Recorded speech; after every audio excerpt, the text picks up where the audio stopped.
Since we're on the topic of trust, there's something I think has to be voiced now.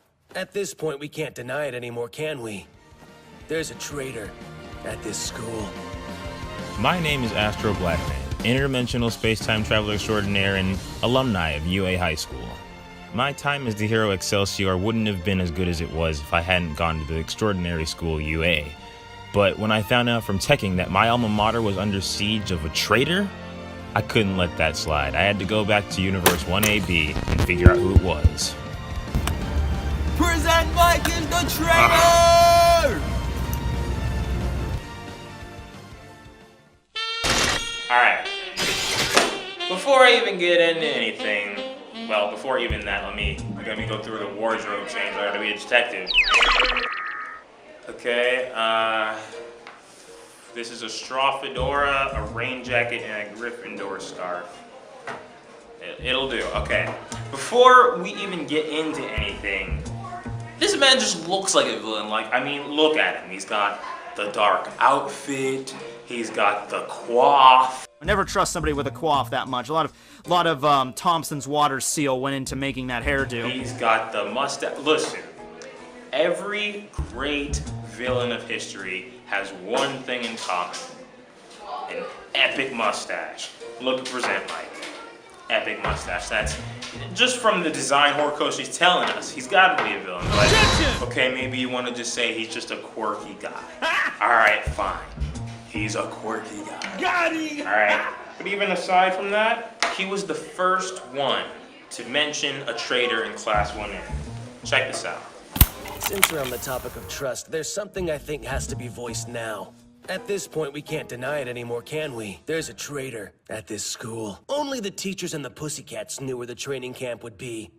Don't you think that's a little suspicious?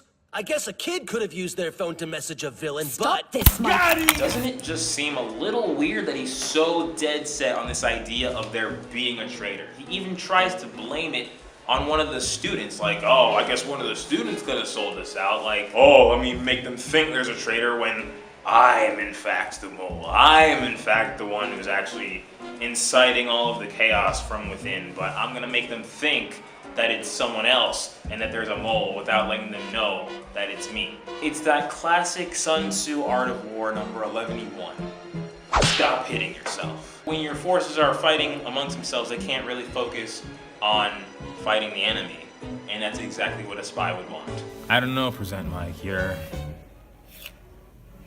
looking a little suspicious, my friend.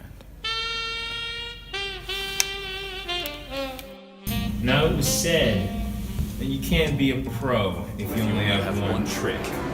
And Present Mike's quirk voice, it seems pretty one-dimensional. I mean, he yells really loud and that's all. But Present Mike is a pro hero. I was analyzing his radio show, and there was one song where he just sang the high note so loud, it knocked out half the city's power and I blacked out. But when I was reanalyzing the audio, I checked it, and it turns out that under the scream, he was actually singing on a wavelength that couldn't be perceived by normal ears. Humor me. Think about this. All for One has absorbed thousands of quirks, hundreds of thousands of quirks. He's got animal quirks, he's got to have sound quirks. They're not that uncommon. He's got some sort of sound quirk working for him. Imagine if All for One had a quirk that could perceive these high wavelength frequencies that Present Mike was singing in. Of course! That could be the explanation as to how the villains are getting all this information and no one knows how they're getting it to them. We've seen that Present Mike's quirk can be spread for like kilometers. Easy. So there's no way that he couldn't just apply that to the same high frequency things and relate information to the villains. They could be like a mile or two, a few kilometers away, and just get information and then be on the spot. Hey, the kids are here at the training camp. They're here, here, and here. Go get them. Present Mike, man. Looking a little suspicious. You're really slipping, bro.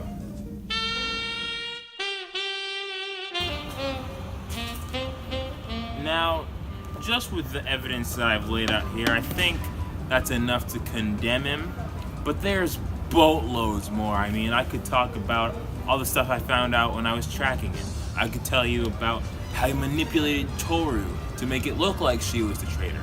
I could tell you about his fiendish attempt to take out the 2 students with quirks that could possibly find out what that he was doing, how he was actually the traitor. But the fact of it is, I don't even really need to lay out all that. But, just because you've been so nice, I will. Now, the next reason I get... Hello? Hey, are you in Dimension 1AB? I'm pretty sure it's Dimension 1AB. Let me just check. Oh, wait, no, it's 1BA. Okay, you're in the wrong dimension. The real traitor was Mineta. Okay, well... I mean, I'm kind of glad, actually, because I kind of like Present Mike, to be honest, but, that's weird. I thought this was a pretty sound theory. Yeah. Case closed.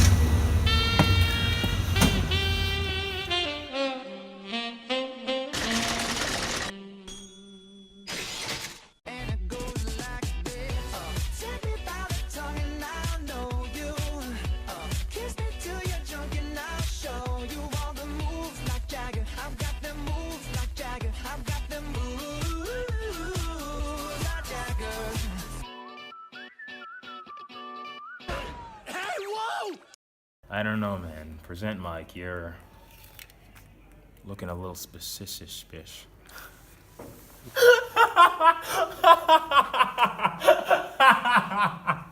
Oh my god, let me do that again.